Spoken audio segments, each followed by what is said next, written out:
So I'm in the garden here doing this quick video just to show why it's so important to read the instructions when you buy gear and not to make the same mistake that I did while I was camping at the weekend. So about 2 years ago I bought this Soto Windmaster and I really love this stove. I had upgraded from my previous MSR Universal, which was slightly heavier, although I really enjoyed it.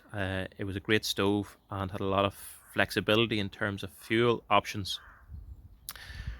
And it came with this aluminium surround.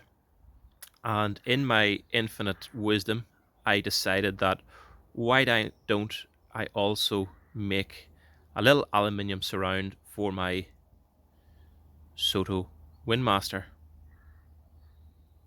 So I made the mistake of making this aluminium surround, and I hadn't actually read the full instructions on the stove, which told me that the stove was not suitable for these windbreaks and not to use them because as a single burner stove it could cause an explosion risk, etc.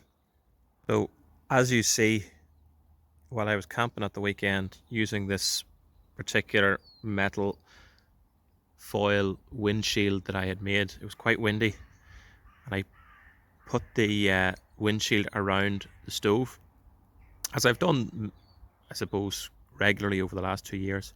But if you can see here, the way the igniter has melted, and immediately the gas stopped flowing, thankfully, and I was left with no worse repercussions than cold porridge and having to come down with no coffee. But just in case any of you are thinking of making the same mistake that I did, don't, because I could have had much worse than just a slightly melted stove and cold porridge.